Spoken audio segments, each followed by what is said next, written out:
Hi, I'm Daniel Robinson. One thing I've noticed about this board gaming hobby is that Magic is cheap. Now what I mean by that is the fact that Magic should be interesting, it should be exciting. It's the fact that, people are able to bend time and space in ways that defies what we know as physics. It should be an exciting concept, but it's not, because people realize it's an exciting concept and they shoehorn it in whenever they can as sort of this cheap commodity. It's this cheap filler. We're literally living in a situation where Magic has to be the backdrop to something more interesting. And by more interesting, I mean something like a school arguing over who's going to be the next principal. Yes, scholastic politics takes front and center in something where Magic is simply just the backdrop. It shouldn't work like that. That isn't something that should happen in fiction, but it does, and that's where we're at. And as dumb as that may sound, I am really excited about today's game because it worked out fantastic. So grab your hall pass and join me as we take a look at Argent the Consortium, designed by Trey Chambers and released by Level 99 Games. In Argent the Consortium, players take on the role of faculty at a school for young wizards. Sound familiar? In this instance, the Chancellor, is stepping down and a new head of school must be voted on. That's where you come in. Players are vying for the votes from a panel of 12 board members. Each board member will vote based on a specific criteria. It could be whoever has the most gold at the end of the game, whoever has the most mana, whoever has the most of a certain type of spell, etc., etc. These voters, with the exception of the starting two, keep their criteria hidden. Rooms are chosen for the school, then players gather their starting 2 mages based on their character and take turns drafting 3 more. They're then given their starting spell and resources. The game then begins and continues for 5 rounds. During these rounds, players will take actions. The first thing they can do is to take a quick action, which is indicated on cards by a lightning bolt. Then the player must take a main action. They can cast a spell that they've learned. When doing so, the player must pay the mana cost and tilt the card sideways to indicate that it's exhausted. Exhausted spells and other multi-use items become available when the round ends. As an action, a player may take one of the Belltower offering cards. These will offer immediate benefits when they're taken. However, if the final Belltower card is taken, that ends the current round. A player may also play a card. Whether that be a supporter or a treasure, they resolve the effect, then, unless it's a reusable treasure, they place the card in their personal discard zone. The final main action that can be taken is the heart and soul of the game. This is placing mages. A player must decide which of their mages to place. They select one of the rooms and place one of their pieces on it. There are a few requirements for placing mages, so knowing that you can pay the cost is vital before doing so. Each color mage has a specific power, which is important to know when drafting them. Purple mages are quick. They can be placed as a fast action, thus freeing up your main action for either placing more mages or doing another action. Red mages can injure the other player's mages.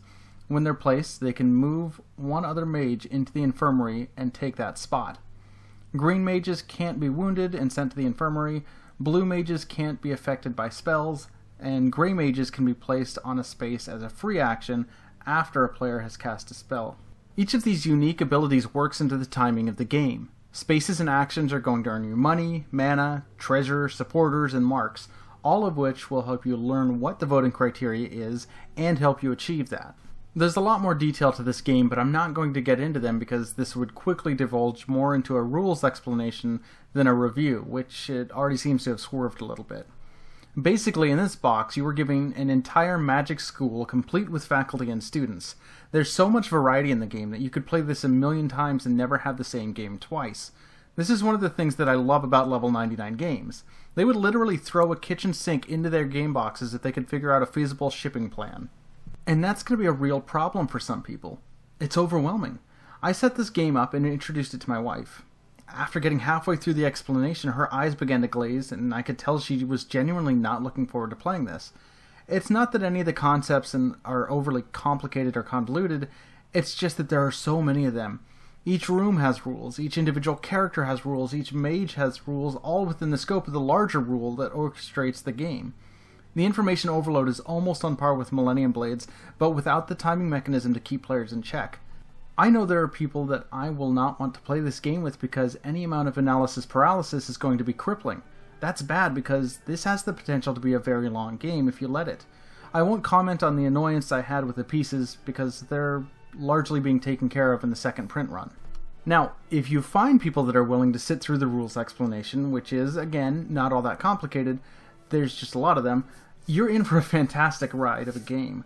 If you're anything like me and millions of other people, you're a big fat sucker for the magical school theme, and putting the players as faculty members trying to earn the votes of board members is such a fun idea. And as cool as that idea is, the mechanisms of the game really drive that point home. With so much hidden information at the start of the game, players are going to be forced to balance between learning information, thwarting each other, and gaining necessary items and supporters to win themselves votes. It's a fantastic mix of Eurogame thinkiness with Ameritrash take-that panache. You have to consider each action you take.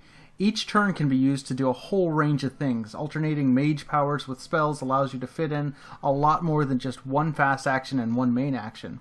If you wait too long, however, the Belltower cards could be taken, and the round could end well before you completed everything you need to. It's a worker placement game that gives you what you need in excess.